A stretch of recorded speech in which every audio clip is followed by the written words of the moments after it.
to all the witnesses for being here. Dr. Wollenitz, if I could start with you. You served as the chief of staff to Francis Collins for 4 years, is that right?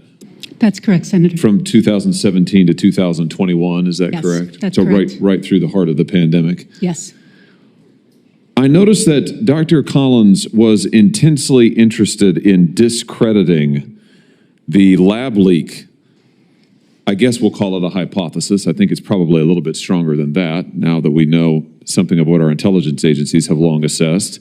Last month, I had the chance to speak with Dr. Robert Gary, who sat right where you are, who co-authored that really, frankly, shameless propaganda piece, the Proximal Origin paper, which infamously stated that the SARS-CoV-2 is not a laboratory construct or a purposely manipulated virus. It went on to say it could not possibly have come from a lab.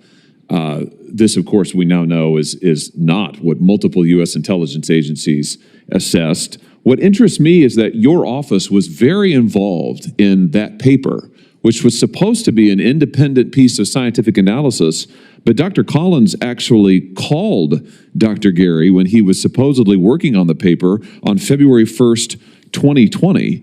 Is it normal for scientists who are supposedly doing independent research to get together and talk about how their conclusions are going to come out? Thank you for the question, Senator Hawley.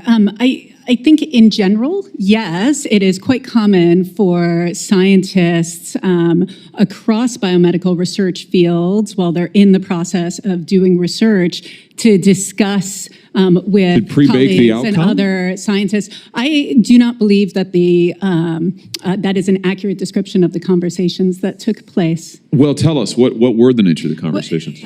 So, while I was not present for those conversations, my understanding based on readouts is there was a lot of interest in the origins and current understanding of SARS-CoV-2. And I think it's important when we're talking about the term lab leak theory to differentiate between the idea of a virus escaping from a lab, which is a biosafety violation, versus a virus that is engineered or manipulated in the lab and then escapes. Yeah, and your boss and Dr. Fauci tried to discredit both of those things. They said that the lab was absolutely not involved. We know that at the time that this paper was supposedly being written, because we now have the private correspondence from Dr. Fauci, your boss said that it was a very destructive conspiracy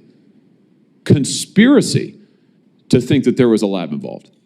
So he's on the phone with a scientist, quote-unquote scientist, who's supposedly writing an independent paper. By the way, Dr. Gary testified under oath that he was coming to his conclusions while this paper was being written. He was discovering the answers. But we now know that your boss was on the phone with him saying this is a very destructive conspiracy before the paper was even written. My question is, why was your office so intent on pushing to the public the idea that this could not possibly have been a lab issue?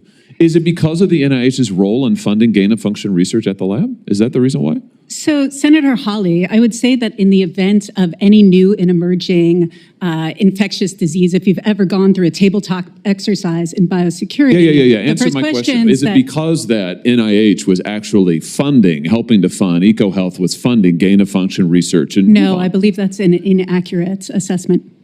In fact, your boss misled Congress and testified falsely that NIH and the EcoHealth had never conducted gain-of-function research at Wuhan, correct?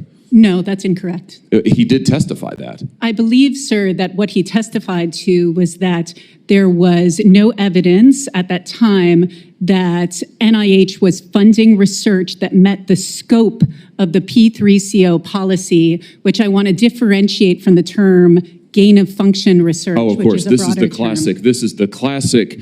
Now that we've lied, now that you have, and your office lied to the American people for years, told the American people that a lab leak was a very destructive conspiracy. That's your boss's statement while you were his chief of staff, course, we now know that that was the conspiracy to hide this from the American people, to censor people who went out and said, you know what, actually, maybe this is a lab leak. Your office, Dr. Fauci and others, tried to actively censor them. There was a propaganda effort that this paper was the center of, and now everybody says, oh well, we just weren't sure at the time. We didn't really know. You knew exactly what you were doing. You were actively misleading the American people the entire time. Get this, after that paper, it's really an opinion piece, was published, your boss then says to Dr. Fauci that he had really hoped that the paper would settle this. Is there anything more that we can do to shut down this destructive conspiracy? This is in April of 2020. And then Dr. Fauci went to the White House podium and said that absolutely there's no way that this could have come from a lab. Let me come back to my original question. Why was your office so intent on shutting down any talk about this being involved with a lab? Why? I don't understand it.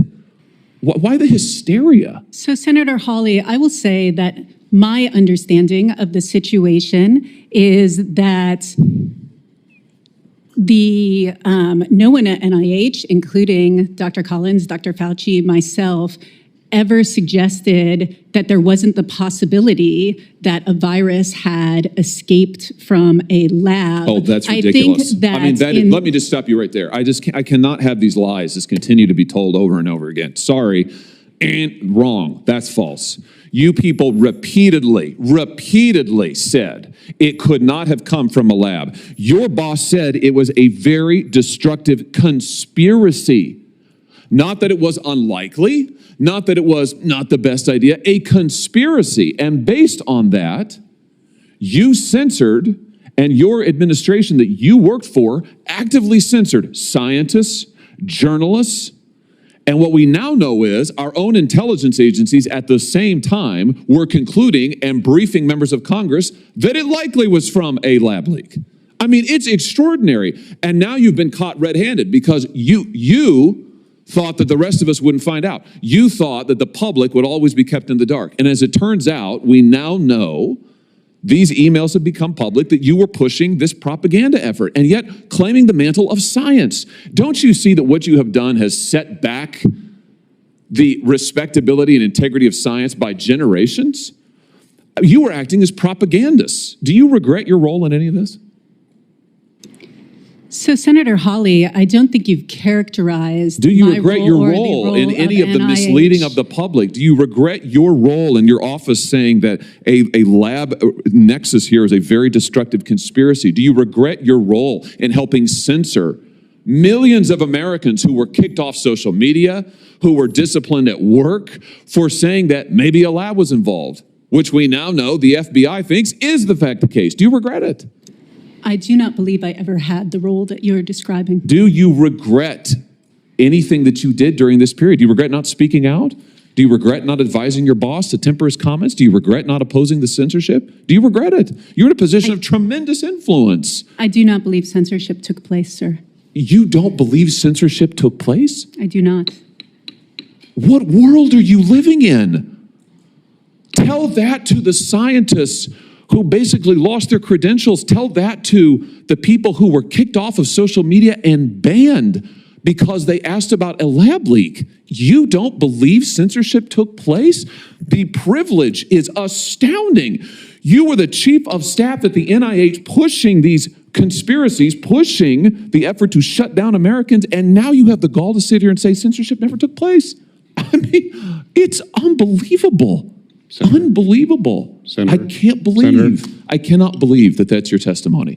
And frankly, I can't believe you have the gall to sit here and say that. Thank you, Mr. Chairman. Thank you. Senator Rosen, you're recognized for your questions. Senator Peters, may I have a chance to expand on my comments for a moment?